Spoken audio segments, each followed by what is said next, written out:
La audiometría pues, nos va a confirmar el diagnóstico. De hecho, el diagnóstico se hace o se sospecha en forma adecuada con la audiometría.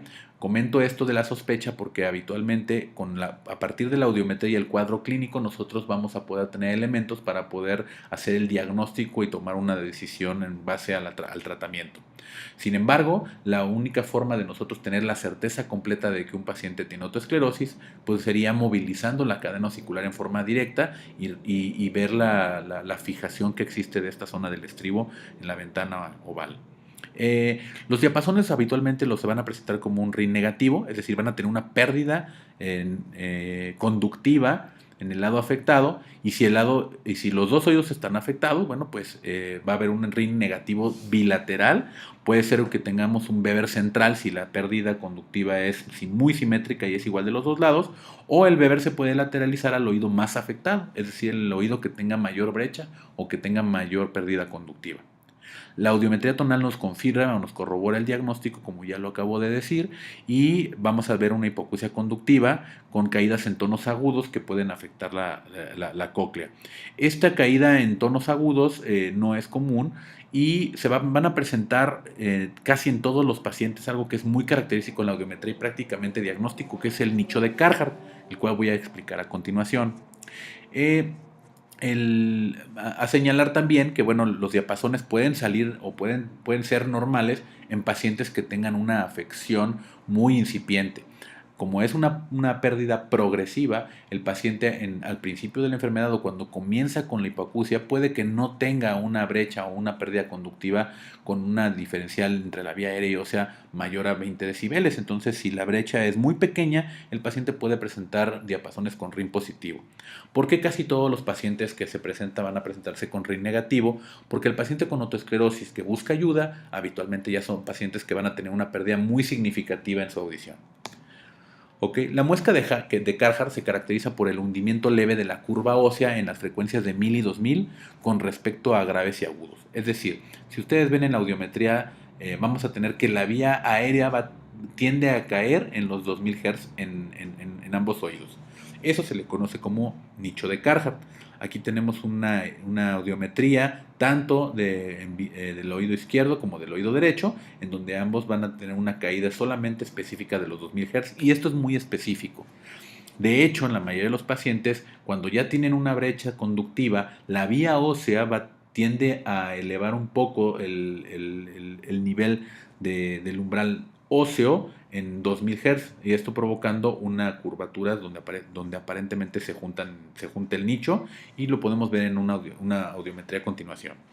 Esto es muy característico. Con esto nosotros podemos decir que es característica audiométrica de la fijación del estribo, y por lo tanto pues podemos tomar una decisión quirúrgica adecuada en caso de que sea quirúrgico, evidentemente.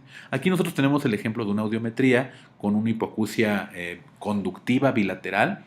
En ambos casos podemos ver el nicho de Carhart con el descenso en 2000 Hz de la vía aérea, y las vías óseas, bueno, tienden a ser ascendentes en términos generales. Y estas brechas en ambos oídos pues son oídos que tienen más de 30 o 40 decibeles de diferencial entre la vía aérea ósea, por lo tanto los RIN van a ser negativos. Esta es una afección bilateral, y si esto se presenta en un paciente joven, en forma lentamente progresiva, que tiene ausencia de hallazgos a la exploración física, bueno, pues esto es una autoesclerosis en forma muy precisa. Nótese que el oído que tiene mayor pérdida aquí es el oído derecho, porque tiene una brecha mucho mayor. Por lo tanto, seguramente en algunos de los diapasones, como en la prueba de 250 o 500 Hz, incluso en la de 1000, pues vamos a tener un Weber que seguramente se va a lateralizar hacia el lado derecho. Aquí tenemos, por ejemplo, esta audiometría de un paciente que tiene autoesclerosis, pero vean en este caso cómo la autoesclerosis no es una autoesclerosis típica. Si yo les pongo esta audiometría, no dirían que tiene autoesclerosis. Es una pérdida neurosensorial, no es una pérdida conductiva, ya que la vía ósea viene prácticamente, sí tiene una brecha en las primeras frecuencias, en las más graves, pero conforme avanza se va juntando con la misma vía aérea, es decir, esto es una pérdida mixta. Y en este lado también tenemos una brecha entre la ósea y la aérea en las frecuencias más graves, pero en las agudas pues prácticamente se junta con esto. Esto es característico de la autoesclerosis coclear. ¿ok? La autoesclerosis coclear es una afección ya más allá de la platina del estribo y de la zona del ligamento anular, en donde ya existe un involucro del hueso endocondral que se encuentra ya dentro de la cápsula óptica, es decir, hay afección ya de células ciliadas, ya hay afección de las rampas vestibular probablemente, o incluso en la región de la rampa timpánica, con resorción de hueso a nivel del hueso alrededor del laberinto membranoso, por lo tanto ya va a haber afección de la captación y de la transducción coclear de sonido. La audiometría nos va a mostrar reflejos ausentes.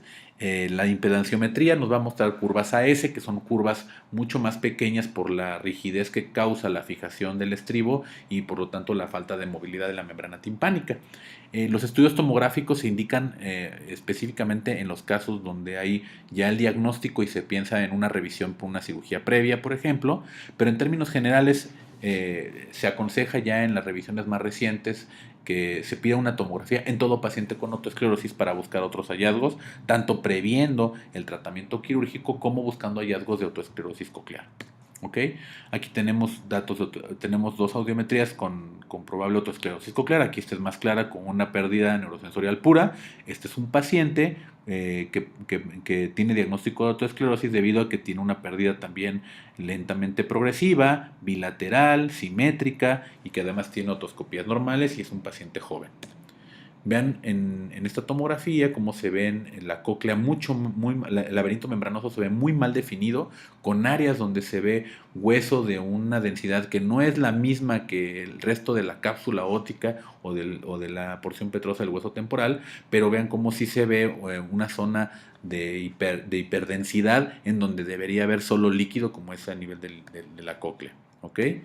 Entonces, existen diagnósticos diferenciales de la autoesclerosis, como la osteogénesis imperfecta, la enfermedad de Payet, la otitis media con derrame, la otitis media crónica, la fijación congénita de estribo, y son también algunas enfermedades que pueden causar hipoacusia conductiva, pero hay algunas diferencias a la otoscopía o en la audiometría. Tratamiento médico es poco efectivo, funciona de muy poco, de hecho se ha abandonado. El único que podría funcionar en ocasiones no para detener la enfermedad, sino para que progrese, para que la progresión rápida llegue y se pueda desacelerar un poco la enfermedad. Se le conoce como los bifosfonatos, como el alendronato, y antes se creía que el fluoruro de sodio también podía funcionar. La realidad es que ya no se utiliza y la efectividad pues es muy limitada. El tratamiento en general se basa en dos actitudes. La primera es el uso de un auxiliar auditivo, el cual, bueno, pues es una herramienta muy adecuada en pacientes que tienen una hipoacusia con estas características. Sin embargo, hay que decirle al paciente que el auxiliar auditivo no va a evitar la progresión de la enfermedad, y la progresión de la enfermedad va a hacer que tengan que tener ajustes y seguimiento con su auxiliar auditivo, debido a que va a ser probablemente insuficiente para ir satisfaciendo la audición que va disminuyendo con la pérdida y la progresión de la enfermedad. El tratamiento quirúrgico es una de las opciones más usadas o más a la que más se beneficia a los pacientes en el mundo, y esta opción quirúrgica consiste en retirar el estribo, en realizar un agujero en la platina o quitar parte de la platina para exponer el vestíbulo, el oído interno, y colocar una prótesis que se articula hacia el yunque y por lo tanto poder satisfacer la transmisión de sonido desde la cadena osicular hacia los líquidos del oído interno. Esto solamente es aconsejable hacerlo en pacientes que tienen brechas mayores a 25 decibeles. Esta cirugía se le conoce como estapedectomía, y la estapedectomía, bueno, puede ser parcial cuando se quita la mitad de la platina, puede ser total cuando se quita toda la platina, y también se le conoce como platinectomía. Y cuando es parcial, se quita la mitad de la platina habitualmente, esto conocido como hemiplatinectomía, y se coloca la prótesis. Aquí nosotros no tenemos un ejemplo de eso, tenemos un ejemplo de algo que se conoce como estapedotomía o técnica de agujero pequeño, en donde se quita el estribo, se hace un agujero pequeño dentro en la platina, y en ese agujero se coloca la prótesis y se hace la articulación hacia el yunque a través de la prótesis. Por lo tanto, bueno, esta técnica es una técnica que requiere de experiencia, requiere de habilidad quirúrgica importante de cirujanos otólogos que hacen este tipo de cirugías en forma frecuente, y por lo tanto también pues, se requiere de esto porque tiene riesgos. El riesgo de una cirugía de estas es, bueno, tiene más o menos 1 a 2% de posibilidad, o se ha descrito que en el 1% de los casos se puede tener prácticamente una pérdida mayor con la cual el paciente entró a la cirugía, incluso casos en donde los pacientes pueden quedar completamente anacúsicos, y esto por la manipulación del oído interno a través de una prótesis larga, de un fragmento óseo que se mete al vestíbulo, de la salida exagerada de la platina o del líquido, perdón, perilinfático, o de la salida o la irritación por sangre o entrada de partículas inflamatorias hacia el oído interno. Entonces es una cirugía delicada, y por lo tanto muchas veces los pacientes que escogen tratarse con un auxiliar auditivo, bueno, pues tiene ciertos principios y cierta razón, ya que el uso de auxiliar auditivo pues de ninguna forma tiene ninguno de estos riesgos. Incluso uno de los riesgos de tener una anacusia con la cirugía es de que ya el auxiliar auditivo tampoco le va a funcionar. Esto hay que explicárselo bien al paciente y explicarle también que por eso se operan pacientes que tengan un oído contralateral útil, ¿ok? Si el oído contralateral es un oído que ya fue operado y no resultó exitoso, o tiene una pérdida auditiva importante del otro oído, no se puede ni se debe realizar la cirugía en el oído que se pretende mejorar, ¿ok? La técnica quirúrgica es, bueno, pues un poco fuera de lo que realmente tiene que saber el estudiante de pregrado, pero sin embargo se levanta la piel del conducto, se expone el oído medio y se exponen las estructuras para hacer la cirugía. Les voy a poner una fotografía de cómo se ve más o menos una prótesis ya colocada. Esta es la rama larga del yunque. Aquí está la prótesis, aquí está la platinotomía, y aquí encontramos la prótesis dentro de los líquidos del oído interno. Acá abajo alcanzamos a ver la ventana redonda, o el nicho de la ventana redonda, y aquí vemos el promontorio. Este es un esquema de cómo se ve una estapedectomía. Y aquí una audiometría de cómo se ve un paciente posoperado del lado izquierdo un mes después del posoperatorio. Vean cómo tenemos una brecha importante, una diferencial aeroósea de aproximadamente 40 decibeles, y después de la cirugía vemos que se encuentra cerrada esta brecha con una audición prácticamente normal. Es una cirugía que se hace con anestesia local. También es importante señalar que esta cirugía tampoco evita que progrese la enfermedad. Sin embargo, la progresión de la enfermedad muchas veces va haciendo que exista una calcificación de las estructuras alrededor de la prótesis, y por lo tanto el paciente por eso no nota un cambio en la audición. Sin embargo, puede ser tal el compromiso y la enfermedad, la progresión de la enfermedad, que puede incluso hacer que desplace y se salga la prótesis de la ventana, y por lo tanto requiere una revisión o simplemente el uso de algún auxiliar auditivo. Hay que tener cuidados postoperatorios, limitar la actividad física, evitar agua o algunas actividades como el buceo, actividades de deportes extremos que puedan hacer que la prótesis tenga más probabilidades de salirse de su lugar. Y dentro de las complicaciones que yo les comentaba, bueno, pues el vértigo, la perforación timpánica, la aterosclerosis obliterativa, la otorrea del líquido cefalorraquídeo, la dehiscencia del nervio facial, la platina flotante y la subluxación del yunque. Por lo tanto, como pueden ver, pues no es inocua la cirugía, es una cirugía que tiene complicaciones y que deben considerarse. Por lo tanto, nunca hay que dejar de comentar al paciente que tal vez el uso de auxiliar auditivo no es una mala idea, y debe considerarse siempre dentro de los tratamientos que se le ofrece a un paciente, ¿ok?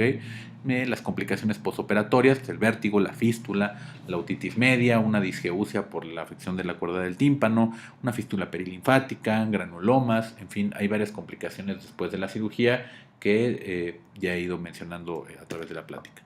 Bueno, aquí llega la plática de autoesclerosis. Eso es todo.